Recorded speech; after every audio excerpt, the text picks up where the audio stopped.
Jadi kazar in akhraja syatahu. Jadi ada dua tamsil. Karena memang menghadapi orang fasik, orang dolim ini kita sebagai ulama itu ya kebingungan. Ini mungkin Ki Afif bisa bakhul masail ini. Karena pertanyaannya gini, saya berkali-kali digojlok sama bapak saya. Berteman orang fasik hukumnya gimana? Pasti dijawab haram. Tapi kalau pertanyaannya dibalik, membina orang fasik hukumnya gimana? Baik. Dan bisa membina kalau berteman.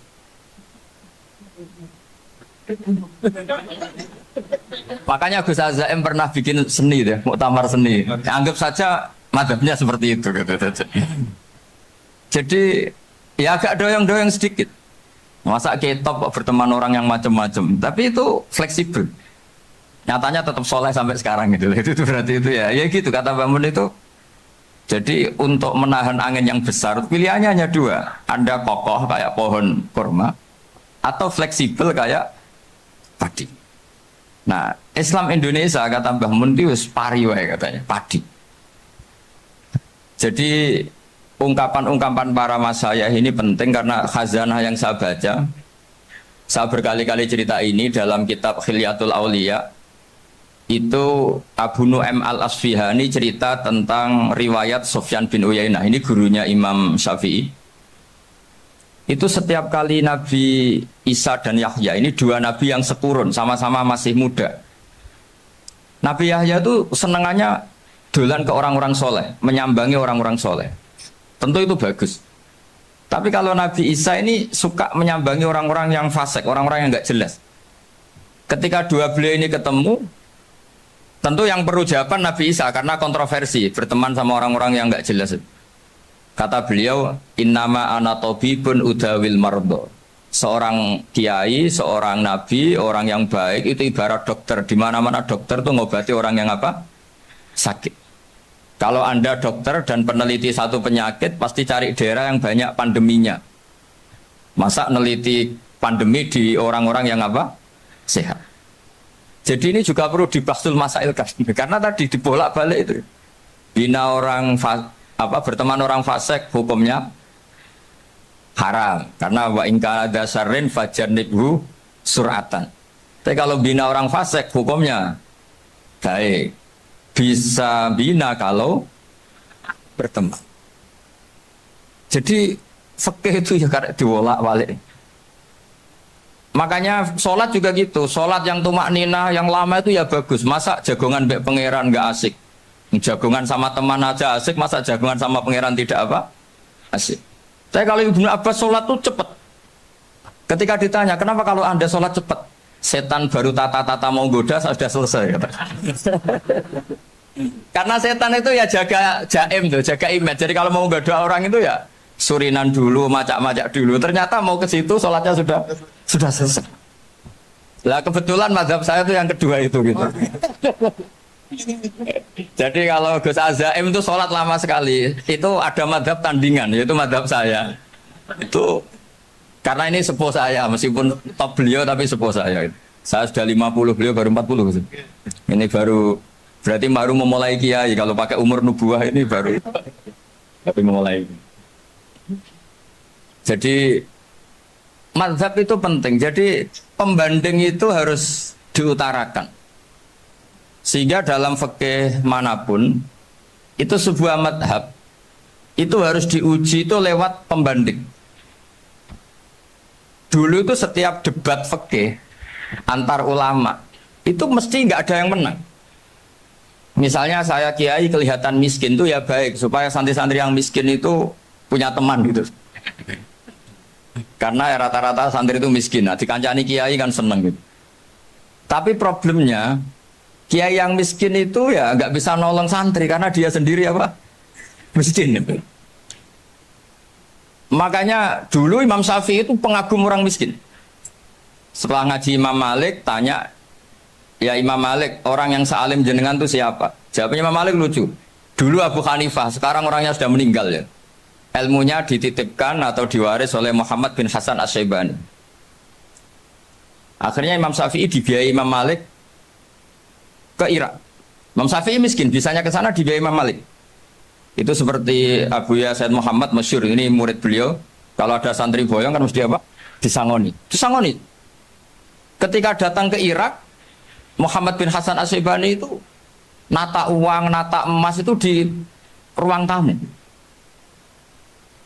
Jadi ngitung uang itu di ruang tamu. Miliatan. Ini kaget, ini kiai kok kedonyan kata Imam Syafi'i itu. Tapi apa kata Muhammad bin Hasan Asyibani? Anda kagum ini, Anda kaget ini. Kalau kamu menyoal orang soleh kaya, ini tak kasihkan orang-orang fasik. Biar dipakai judi, dipakai selingkuh, dipakai maksiat. Jangan-jangan. Harta ini harus tetap di orang soleh. Kalau ke orang fasik, bahaya.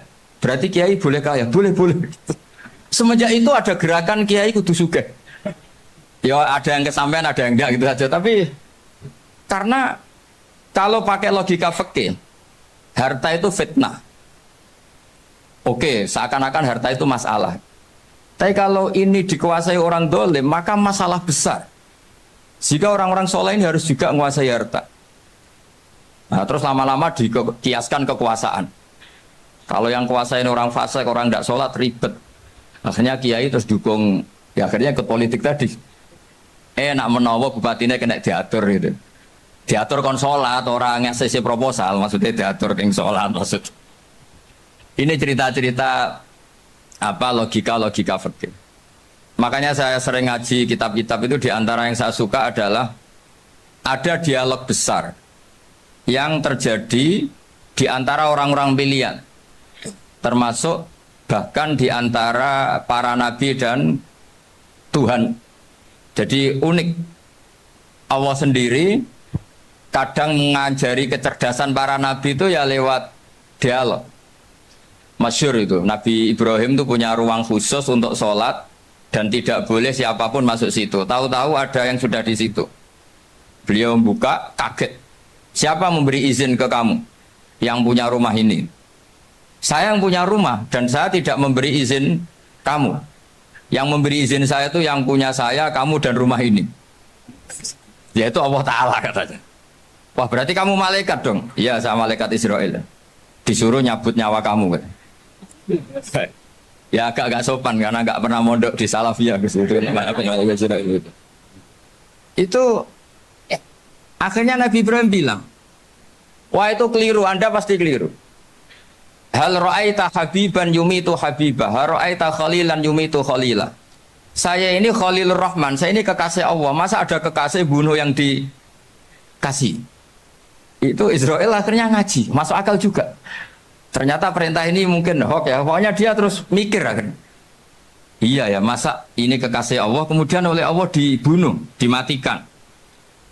Terbanglah Israel, matur lagi, ya Allah, kata Ibrahim, hal ra'aita khalilan yumitu khalila. Masa kekasih bunuh yang dia apa?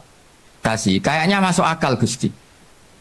Mulai ngaji lah kira-kira gitu malaikat. Akhirnya oleh Allah dijawab, ya sudah begini, kamu datang ke Ibrahim bilang, hal ra'aita habiban yakrahu ayyalqa habiban. Masa kekasih tidak siap ketemu yang dikasih. Nah, jadi akhirnya Nabi Ibrahim, Israel datang lagi. Logikanya sekarang enggak gitu, begini katanya, diajarin. Hal ra'aita habiban yakrahu ayyalqa habibah. Masa kekasih tidak siap ketemu yang dikasih. Kata Ibrahim, oke, ya, terus mau meninggal. Jadi kalau jenengan cinta betul sama Allah ya harus, ya tidak usah, jangan sekarang tapi. Kalau mati di rumah aja, kalau di pondok repotnya kiainya nanti. Tapi nanti setelah punya cucu banyak lah. Nah, barokahnya baca ini, dialog-dialog orang pilihan ini akan tersibak. Karena tidak dalam semua kebaikan itu nggak ada logikanya, rata-rata ada logikanya. Misalnya begini, kalau Anda orang soleh, kemudian anak Anda pamit mau sekolah di Jerman, pilihan Anda mengizinkan apa enggak? Karena potensi jadi fasik ya tinggi, karena di tempat-tempat mas. Potensi berdakwah dari daerah yang untuk daerah yang tidak ada dai-nya menjadi ada. Itu mesti ulama itu berdebat. Misalnya punya anak pamit mau kembali atau keluarga. Yang satu cara berpikir optimis. awal ada dai di beberapa negara Eropa itu ya barokahnya imigran, pekerja, mahasiswa. Dan semua itu bumi Allah, harus ada tasbih, harus ada tahmid. Dan itu harus dimulai dari kemauan atau mengizinkan anak asuh kita ke sana. Tapi di sisi yang lain potensi jadi fasik itu tinggi sekali. Momennya iman pas-pasan. Nah hal-hal seperti ini itu pasti jadi perdebatan. Dan kita harus menjawab. Dan tadi kayaknya di semua Basul Masail Pondok Salafiyah jawabnya pede semua, nggak ada ragu, nggak ada khilaf. Baguslah kalau pede. Meskipun nanti mungkin ada ulama lain yang cara berpikir apa? Berbeda. Sehingga ini saya cerita ya. Sehingga di kitab-kitab fikih, misalnya saya kok hidup di Bali sudah punya komunitas ngaji. Itu kok saya pindah ke Sukorejo sini. Banyak ulama yang mengatakan haram. Karena membiarkan bumi Allah yang sudah pernah ada orang yang sujud, kemudian ditinggalkan kosong, dan kemudian dikuasai orang yang tidak sujud. Jadi dianggap itu pembiaran. Jadi banyak di kitab Qalyubi, sarahnya Mahalli, jika ada seorang muslim yang hidup di negara orang kafir, dia nyaman, tidak dapat teror, itu nggak boleh lagi pindah ke negara Islam yang sehat. Karena takutnya li'alla yastauliyal kafir tilkal buka, supaya bumi itu tidak dikuasai orang kafir. Jadi ini hal-hal yang para fuqaha itu harus berdebat. Karena ini masalah-masalah furu'iyah. Sehingga mulai dulu ya banyak ulama yang nyun sewu berpolitik. Mulai Wali Songo sampai sekarang alhamdulillah yang minat banyak. Mungkin bedanya ikhlas sama tidaknya.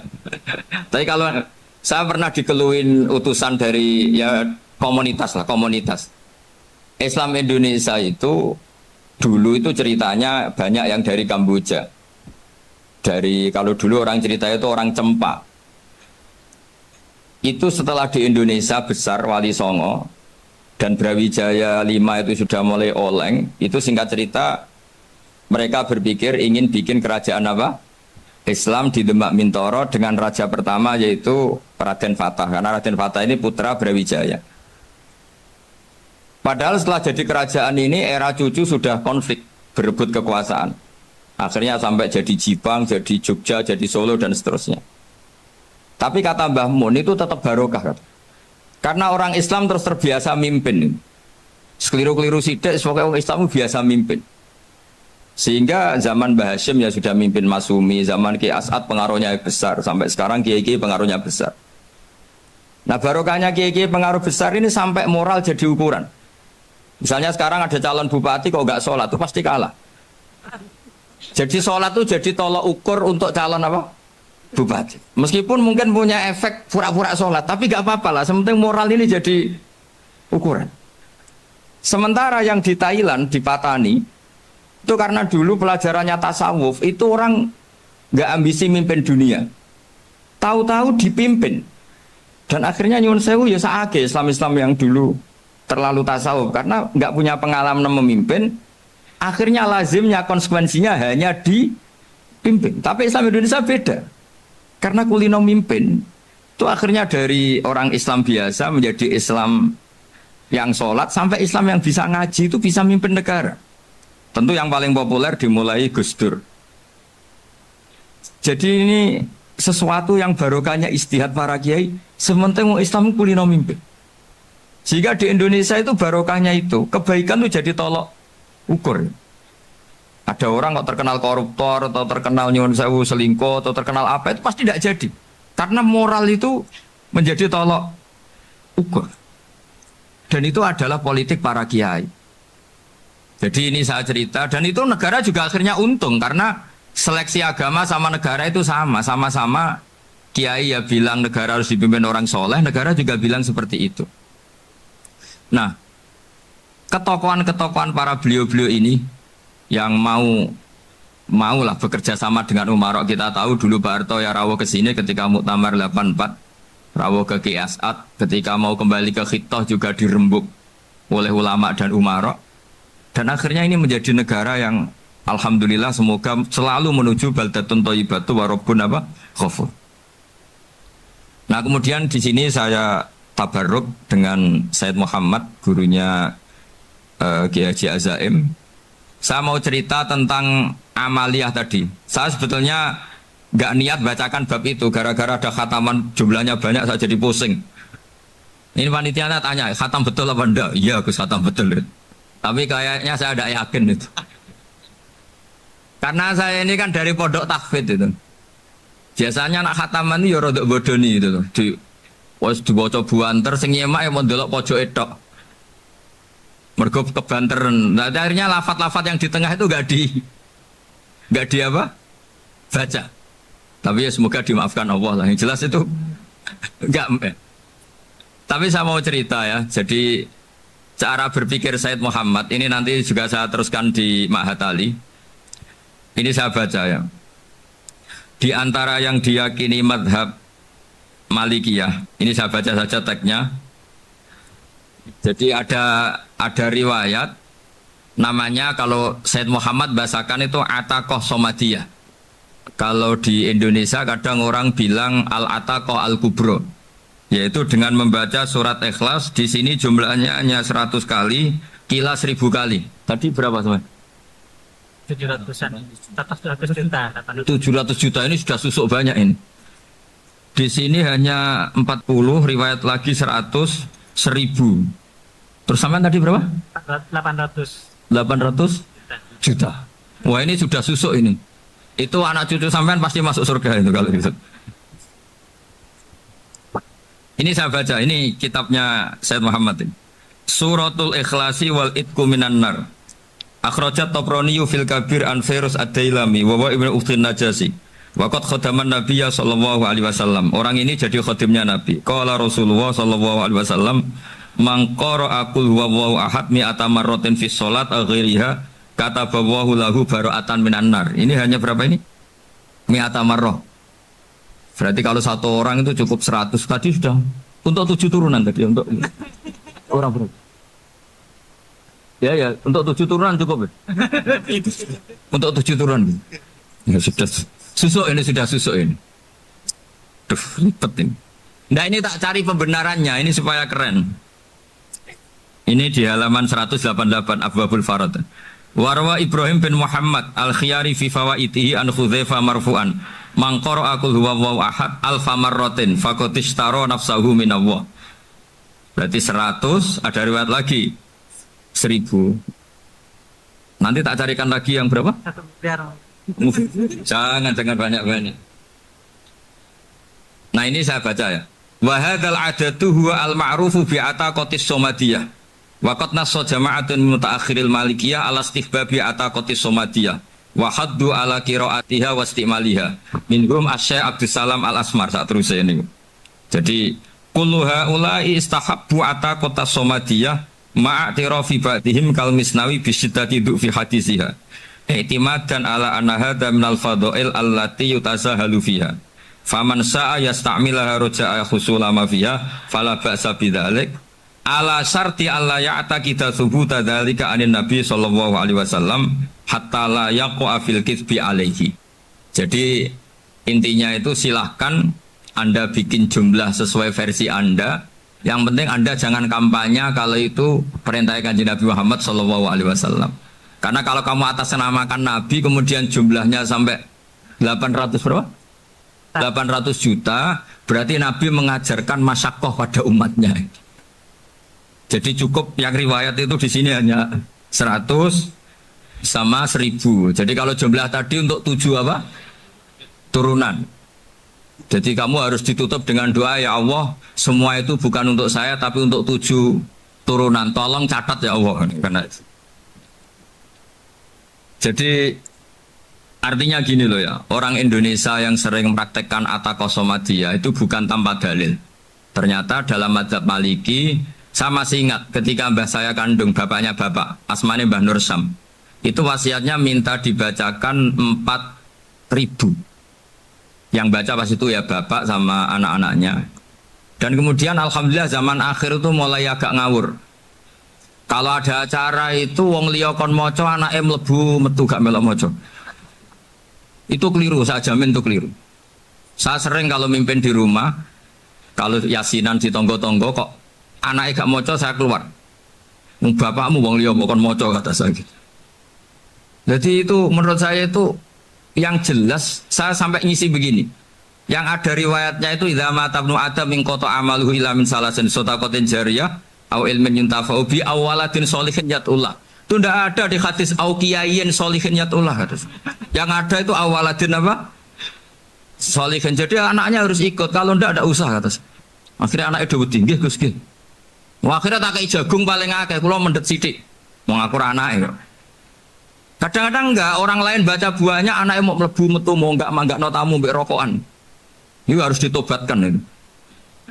Keliru itu. Karena nasnya bukan auqiyayin sholihin tapi awaladin sholihin. Ini bukan provokator, ini memang ya harus seperti itu. Nah, terus tentang tadi la ilaha illallah yang didawuhkan Gus Azaim. La ilaha illallah itu penting sekali, cuma saya mohon itu dielmoni lah. Jadi dulu kalimat ini menjadi spesial karena dielmoni, karena dimulai dari fa'lam annahu la ilaha illallah. Terusannya ayat tuh wastaghfir li dzambika walil mu'minina wal mu'minat. Saya ulang lagi ya. Terusannya ayat tuh wastaghfir li dzambika walil mu'minina wal mu'minat. Makanya menurut mazhab Sadili kamu disuruh baca la ilaha illallah dulu, jangan istighfar dulu. Saya ulang lagi ya. Dalam mazhab Sadiliyah itu la ilaha illallah dulu, nggak boleh istighfar dulu. Alasannya masuk akal. Orang yang kafir 70 tahun itu sekali baca la ilaha illallah itu langsung yughfar lahum ma qad salaf. Sehingga la ilaha illallah sendiri sudah punya kekuatan supaya dosa kita diampuni. Qul lil ladzina kafaru iyantahu yughfar lahum ma qad salaf.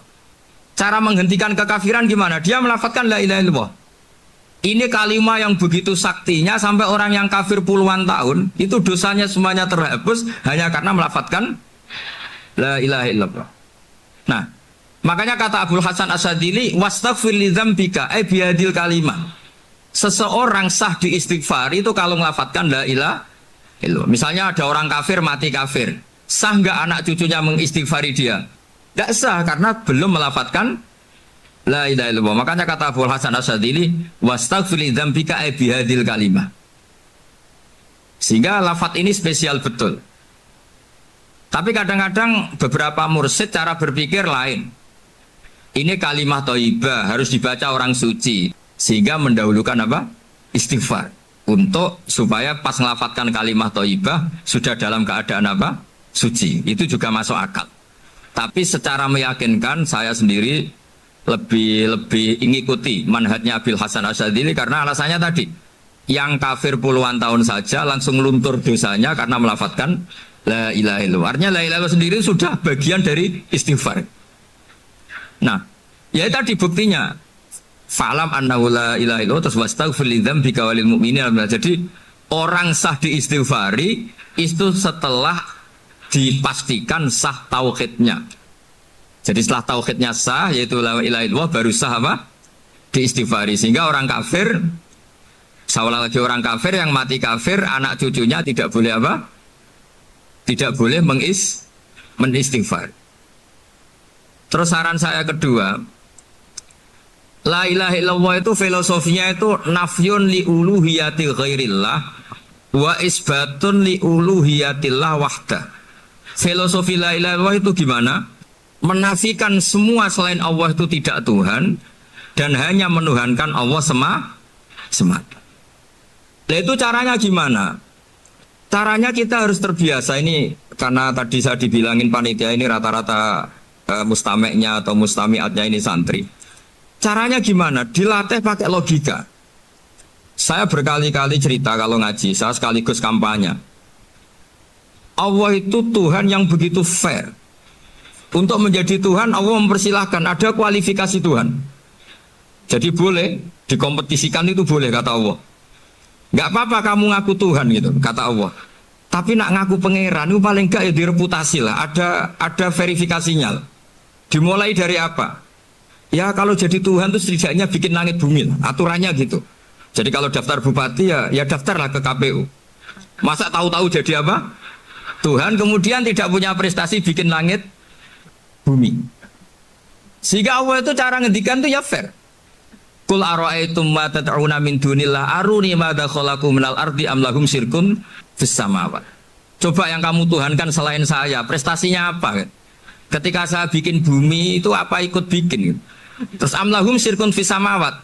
Kalau bikin langit, kalau nggak bisa ya urun lah gitu. Urun semen apa urun bego, pokoknya urun lah gitu.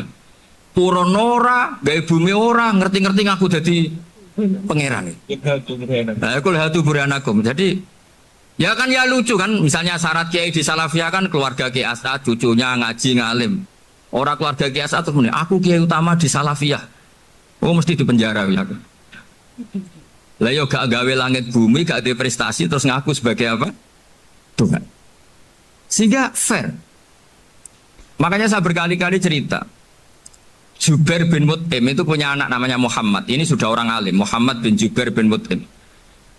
Itu cerita awala Islami Abi. Mut'im itu orang pinter sekali. Saking pinternya dia jadi delegasinya orang Quraisy datang ke Rasulullah sebagai negosiator untuk membebaskan Asra Badrin, tawanan perang apa? Badar. Yang namanya disuruh itu pasti orang pinter.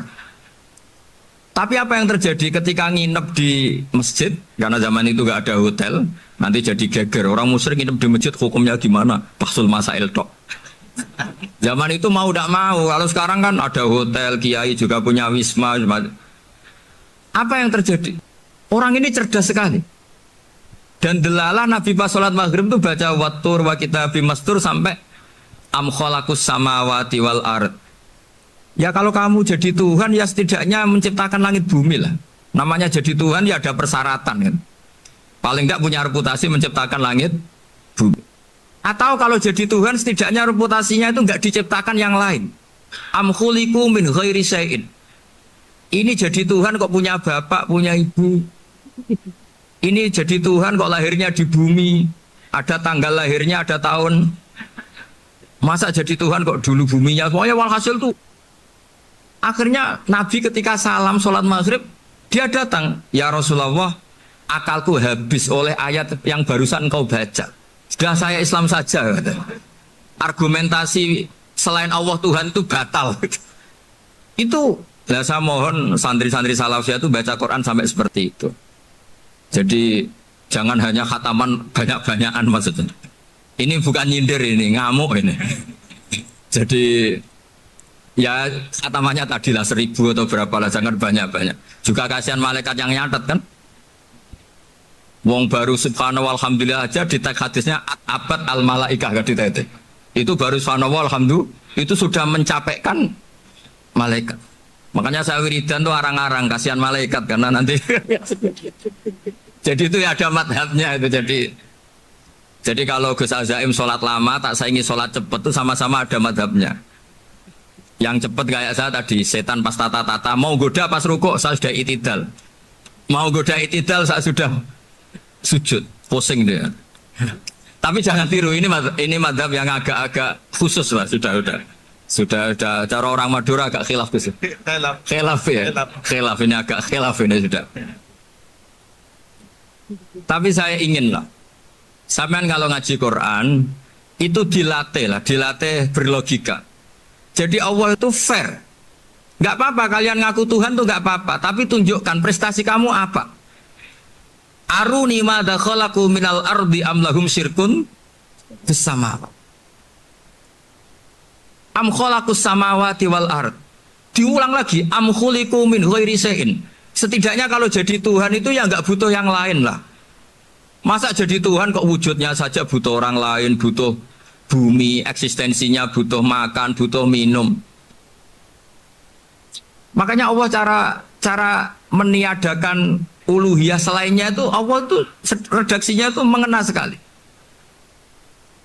Yaitu tadi dengan cara-cara seperti itu. Sebagian ayat disebutkan ma asyattuhum khalqas samawati wal ardi wala khalqa anfusihim. Wong Tuhan kok enggak punya reputasi bikin langit, bikin bumi, bahkan untuk menciptakan dirinya sendiri saja enggak bisa. Ya sudahlah, kamu tidak usah ngaku Tuhan, nggak level katanya tahu gitu. Akhirnya terus ditemukan Tuhan yang sejati, yaitu wal awwal wal akhir wal zahiru wal batin. Nah, itu yang Mut'im ini tadi termasuk orang yang sangat cerdas sekali. Padahal itu bacanya bukan pas basul masail, enggak. Nabi pas sholat maghrib.